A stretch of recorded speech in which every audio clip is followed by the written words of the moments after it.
salve nação e o Palmeiras, hein? Pela falta de conexão de tudo aquilo que o Abel tem como prioridade, né? É jogar para ganhar, outra coisa é jogar para jogar bonito. Eu jogo para ganhar. Entendem? Eu não jogo para, eu jogo para ganhar. O Palmeiras teve um péssimo desempenho contra o Inter Miami e deixou Abel Ferreira irritado e comentaristas detonando a atuação palmeirense. Muito ruim. E uma das grandes surpresas dessa Copa do Mundo de Clubes, pra mim, é esse desempenho do Inter Miami na primeira fase. Assim, eu não projetava nem classificação. Desculpa, só interromper. A minha classificação era exatamente essa: Palmeiras em primeiro, Inter de Miami em segundo. Mas esperava o nível de futebol do Inter de Miami. Você achava que o Inter Miami passava e o Porto ficava no caminho? Tá no nosso de placa. Mas assim, eu imaginava o Palmeiras jogando mais do que jogou. Tá? E Inter Miami jogando bem menos do que jogou. Hoje é um jogo preocupante, assim, pela falta de conexão de tudo aquilo que o Abel tem como prioridade, né? Muito, muito pouco para se criar e muito susto, né? Podia ter tomado 3-0 em algum momento do jogo. Quando estava 2-1, podia ter tomado 3-1. Aí acha o 2-2 num jogo muito ruim, porque assim, tem jogos que o Palmeiras martela, busca empates, claramente sendo melhor que o adversário.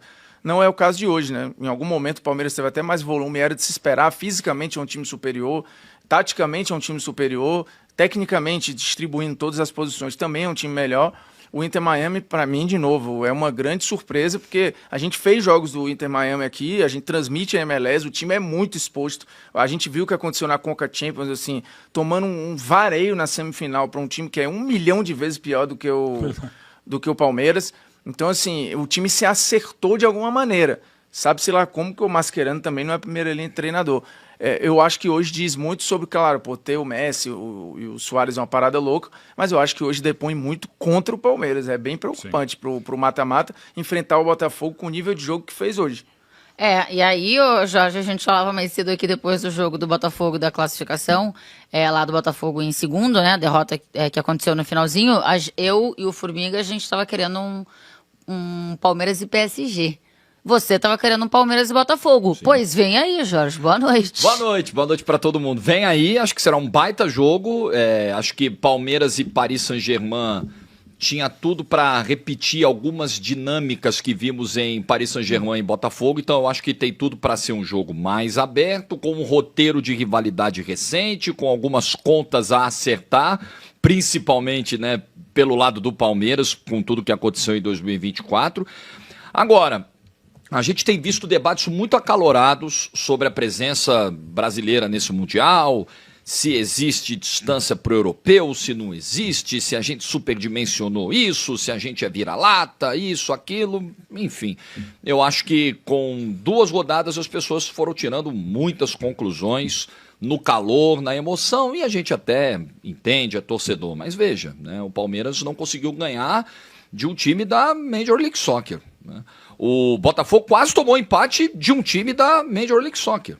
Então, ou seja, veja a Major League Soccer aos domingos à noite. Nem somos, e aí é o famoso torcedores calma, nem somos do nível da Major League Soccer, a nossa realidade não é passar sufoco para times da MLS, mas também não somos do nível da Champions League, pô. É jogar para ganhar, outra coisa é jogar para jogar bonito. Eu jogo para ganhar. Entendem? Eu jogo para ganhar, para eficiência. E há jogos que os adversários nos condicionam mais, porque nós isto é como uma dança. Para haver um bom jogo é preciso haver um bom par. Quando o adversário te aperta e te pressiona, se calhar o jogo não vai ser tão fluido como ainda hoje vocês viram o Miami fez na primeira parte. Porquê? Porquê que o Miami conseguiu ter o controle do jogo? Porque nós não conseguimos pressionar. Nós não tivemos timings de pressão. O nosso ajuste tático naquilo que tinha a ver com o que o treinador pediu, não conseguimos. E quando o adversário nos condiciona, o jogo não vai ser muito, muito bonito, vai ser disputado e competitivo. É isso que fazem as grandes equipas, pressionam a saída de bola dos adversários. Por isso é que às vezes os jogos tu vês mais entroncado e outras vezes uns jogos onde é quase, e tu vês os grandes jogos, tu vais ver, é ataque contra defesa, parece handball. Sabes como é que é o handball? É ataca uma, defende outra. E se tu prestares atenção, tu e os teus colegas, começas a ver que estes jogos de nível top é isto que acontece. Uma ataca, poucos momentos de transição há. Parece handball. É uma ataca e a outra contra-ataca. Depois quando a outra tem bola, uma defende e a outra... É assim que funciona. Portanto, primeiro jogo merecíamos ter ganho, não ganhamos e jogamos bem. O segundo jogo, primeira parte, não correu bem. Foi muito parecido com a pressão que nós fizemos hoje. e não correu bem. Ajustámos na segunda parte e, na minha opinião, jogámos muito bem na segunda parte do Al-Ahly. Inclusive o resultado acaba por ser escasso, só 2-0 pela quantidade de oportunidades que tivemos.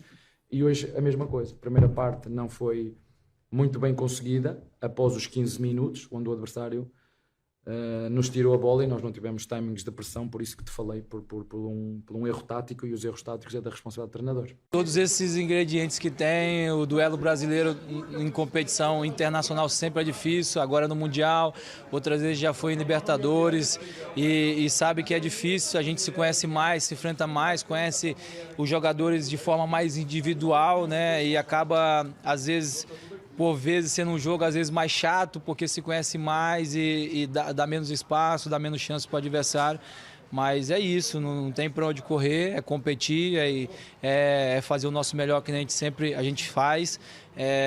Muitas vezes as coisas não saem como a gente gostaria que saísse, mas a gente nunca deixa de fazer o nosso melhor, e hoje, né, mais uma vez, a gente vai destacar aí o não desistir da equipe e lutar até o fim, que essa é uma grande marca do Palmeiras nesses últimos anos, e agora, diante do Botafogo, uma grande equipe, uma equipe que está também muito bem dentro da competição, teve sua primeira derrota hoje, você vê o campeonato, ele está muito...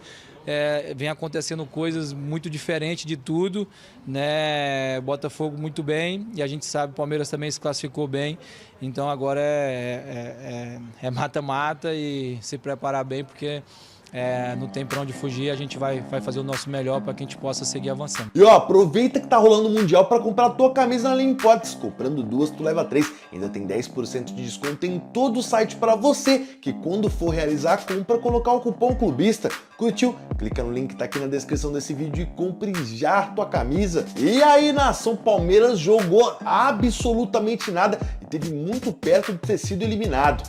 Achei que o Palmeiras jogou bem contra o Porto, todo mundo ficou naquele oba-oba, mas pô, o Porto é ridículo, né? Que equipe horrorosa. Os caras foram eliminados com 1 ponto só. É um vexame, né? Um vexame. E esse 1 ponto foi justamente contra o Palmeiras. A Al-Ahly ganhou do Porto, o Inter Miami ganhou do Porto, o Inter Miami jogou muito mais bola que o Palmeiras. O Palmeiras, na minha visão, achou aquele gol do Maurício. Eu concordo, é a pior equipe dos brasileiros por enquanto até aqui nesse Mundial. Teve o grupo mais fácil, teoricamente, não foi um grupo tão difícil assim do Palmeiras, com um Porto ridículo. Então o desempenho palmeirense preocupa e preocupa muito o torcedor. Vai pegar o Botafogo agora, não tem favorito para essa partida, porque as duas equipes estão em um momento meio que parecido, né? Vem de partidas ruins, o Botafogo não jogou bem contra o Atlético de Madrid e o Palmeiras não jogou bem contra o Inter Miami. Mas assim, se a gente for parar para pensar o Mundial que o Palmeiras vem fazendo, uma partida boa contra o Al-Ahly e uma partida boa contra o Porto, vamos dizer assim, mas não ganhou. Rondou ali, teve chance, teve oportunidade, mas não venceu. Preocupa muito a situação do Palmeiras, mas ó, bora Botafogo aí nessa discussão. Agora eu quero saber a tua visão. Para vocês, o Palmeiras está devendo nesse Mundial e contra o Botafogo, quem é o favorito? Vamos deixar toda a opinião de vocês aqui, ó, embaixo desse vídeo nos comentários. Mas antes de você opinar, inscreva-se no nosso canal e bora encher de like esse vídeo. Valeu, até a próxima!